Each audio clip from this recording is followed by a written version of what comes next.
My boyfriend told me that because I'm a girl, I'm not allowed to be out late if he's not with me, and that I need to follow the curfews he gives me or find somewhere else to live if I don't like it. Posted by you/Stomatella. My boyfriend, 25M, and I, 23F, have been together for over 5 years and have lived together for 1.5 years now. For context, I was getting ready to go to a Halloween potluck with some of my girlfriends and their respective boyfriends. While I was getting ready, my boyfriend began discussing the idea of a curfew with me, explaining that no woman should be out late because nothing good happens late into the night, and that I shouldn't be out until 3 a.m. I explained that I didn't want to be out that long, but the idea of him putting a curfew on me made me uncomfortable. He told me that unless he is physically there with me, I, a female, shouldn't be out of the house late and at a party. I told him there's no need for him to be this controlling with me and that I was confused, since he had never done anything like this before. I go to social events pretty regularly, but rarely go to parties like this, maybe once every 3 months. He was also invited twice to come to this party with me and declined. I asked my boyfriend why he was saying all this, and he said, "I have standards. These are my standards. If you don't like them, you don't have to live with me anymore. I'm not budging on this." He then explained, "Now I expect you home at 1 a.m. because you're pissing me off, but I should be saying 11 p.m. This freaked me out. I packed a bag, left for my parents' house, and haven't been back since. I don't know what to do from here. I want to emphasize he's never done anything like this before, which really threw me off and is why I'm asking for advice on an internet forum. I left the house crying and upset, and my boyfriend hasn't reached out in over 72 hours to check in or initiate a chat. Ideally, I would like the conversation to be started by him, but I'm convinced my boyfriend has no shame for his actions and believes I am the one in the wrong. Please let me know what you, an unbiased random internet stranger, think about this situation. I love the relationship my boyfriend and I have built together, but this seems like a huge red flag to me." Top/relevant comments. Commenter. It kind of sounds like he instigated this in order to cause a breakup. So after 5 years dating and 1.5 years living together, he announces a new standard to force you to move out of his place? I assume this was his place and you moved in with him? Weird, and pretty rotten of him. I'm awfully sorry this is happening to you, but sounds like he dreamed this up to give you the boot. Ops response. Yes, his parents own the place, but we both pay rent on it. Just not an official lease or anything.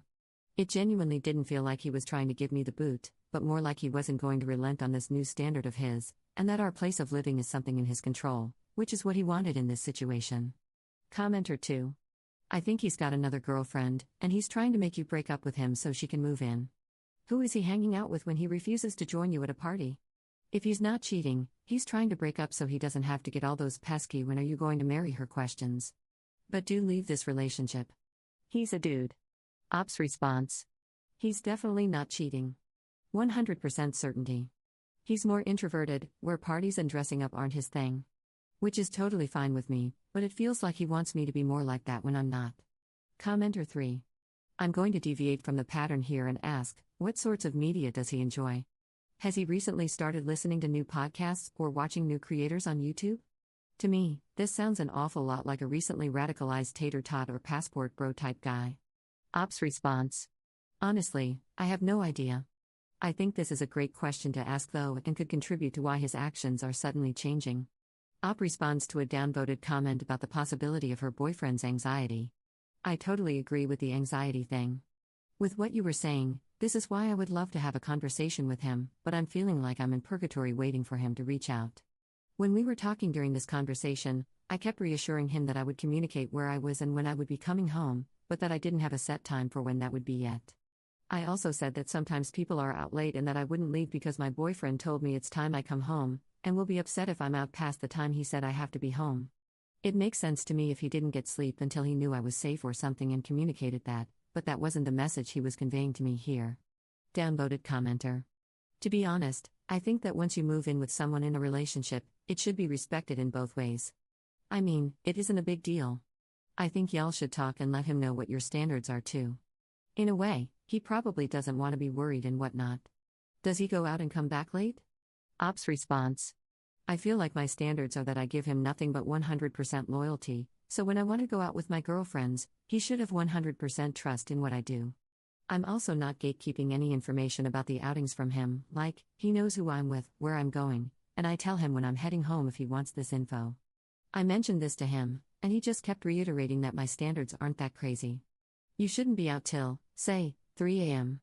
We just kept going back and forth because I said from here, I don't want / plan to be out till 3 a.m., but the fact that you're telling me when I should be home, etc., is upsetting me because you should trust me. And then it just became a circular argument.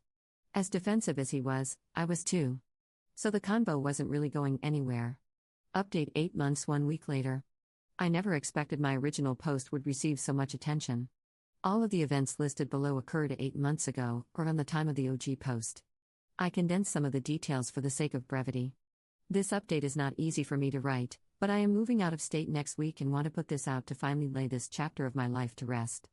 The argument from the post occurred on a Saturday late afternoon. I posted to Reddit a few days later after I hadn't heard from 25M.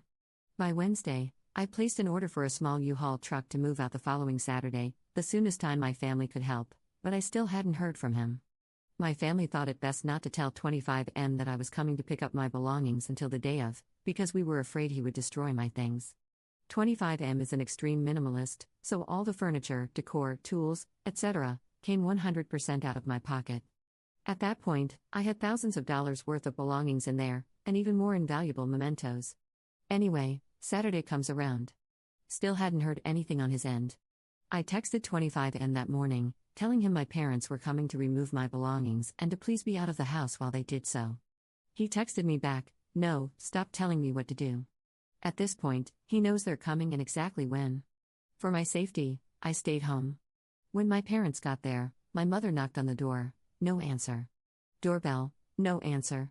I texted her to go into the garage and see if 25M's vehicle was there. The garage opened, and he had thrown my belongings into the garage. Things were scattered about the garage floor. Whatever. They noted that his vehicle was there, though, so he must be inside. My family started grabbing stuff from the floor and putting it into the truck. 25M came out. My mother said he looked psychotic, almost.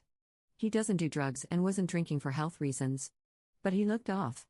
When he came out, he made it very clear to my mother that he was holding a gun in his sweatpants pocket. He told them to get off his property. My mother asked him if he was all right. Remember, 25M and I had been together for a long time at this point.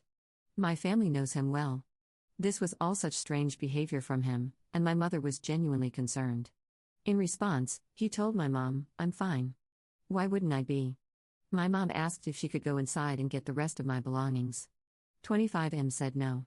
My mother reminded him that I had been without my essentials for a week now: medication, glasses/contacts, work badge, underpants, and asked to step inside for 5 minutes to retrieve those things. He agreed. My mother walked into the house and saw an AR-57 set up in the kitchen, ready to go. She immediately turned around, told everyone outside loading the truck to get in the car, and went home.